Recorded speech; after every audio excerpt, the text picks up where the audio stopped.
బాలయ్య గురుకుల పాఠశాల దేవపట్ల గర్ల్స్ గురుకుల పాఠశాల. ఇక్కడ మేడం వచ్చేసి ప్రిన్సిపాల్ మేడం గారు 7th క్లాస్ అశ్విని మేడం గారిని మార్నింగ్ కొట్టడం జరిగింది. ఎందువల్ల కొట్టిందంటే మేడం వచ్చేసి గత 3 days నుండి హాలిడేస్ వచ్చినాయి. హాలిడేస్ వచ్చేసి మేడం ఇన్ఛార్జి కాదు, రాత్రి కాటికి నైట్ డ్యూటీ మేడం వాళ్ళు 4 స్టాఫ్ డ్యూటీ చేసినారు. నేను మేడం లేని పక్షంలో మార్నింగ్ వచ్చి పిల్లలు వెళ్ళన్నారు, ఎవరికైనా 3 days నుంచి సెలవులు కదా నేను రాలేదు, మీకేం సిక్కు ఏం ప్రాబ్లం, జ్వరాలు దగ్గులు పడున్నాయంటే రాత్రి ఏరో పాప కరెంట్ శాఖ తగిలిందంట. ఆ అమ్మాయిని చూపించినారు. ఆ అమ్మాయి పోయి మేడం ఏం మేడం పాపకి ఇట్లా జరిగిందంట కదా మేడం ఏమని ప్రిన్సిపాల్ మేడం పిలుచుకొని చూపించినారు. చూపిస్తే మేడము ఎత్తగెత్త ప్రిన్సిపాల్ మేడం అశ్విని మేడం కొట్టేసింది. కొట్టేసిపోతే మేము మా పిల్లలు ఈరోజు స్కూల్కి చెవునొప్పి వచ్చేసి పిలుచుకొని చూపిస్తే ఇక్కడ వదిలితే మేడం ఏడుస్తాను బయటపడి. పిల్లలకే టీచర్లే కొడతాను, పిల్లలు ఏం మెయింటైన్ చేస్తున్నారు sir.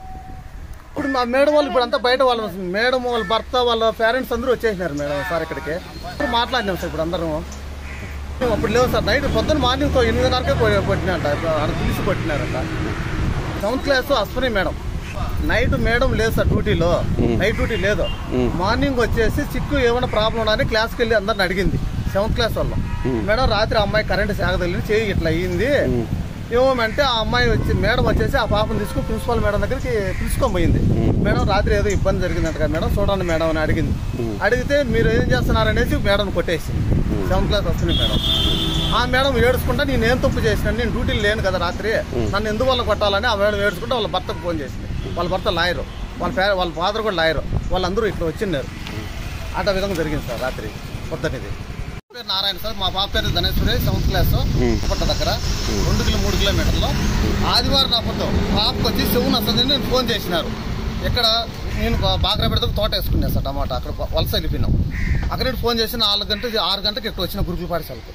Madam house madam Madhumati madam నా బిడ్డకి చెవును వస్తుంది మేడం, వాపు వచ్చి జ్వరం వచ్చేస్తుంది మేడం, ఫుల్ ఫీవర్, పంపించండి మేడం బయటకని అడిగితే ఇక్కడి నుంచి పోయి ఇంజక్షన్ వేయించి మళ్ళీ డ్రాప్ తీసి మళ్ళీ వదిలేసిపోతామంటే ఆడ మేడం అడిగి ఈ మేడం వాళ్ళు అడిగితే ఇక్కడ నైట్ డ్యూటీ చేసేవాళ్ళు, ఆదివారం నైట్ డ్యూటీ వాళ్ళ పేర్లు మనకు తెలియదు కదా సార్.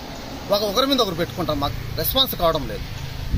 అప్పుడు నేనేమనంటే టీసీ ఇచ్చేసి మేడం రేపు సోమవారం వస్తాను 9 గంటలకు పాప సచ్చిన బతిని అక్కడే ఉండియండి, నా టీసీ నాకు ఇచ్చేయండి, నా బిడ్డని తీసుకొని వెళ్ళిపోతాను అని గట్టిగా మాట్లాడకుండా అంతవరకు వద్దులేండి 5 నిమిషాలు ఉండ పంపిస్తానండి, 8:30 9 గంటల బిడ్డ పంపిస్తాను.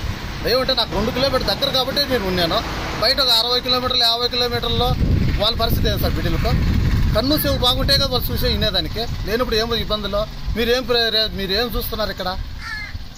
ఒక బాత్రూమ్ కూడా లేవు, వాటర్ కూడా ప్రాబ్లం ఉన్నాయి, శిస్తు సెమత ఉండాలి.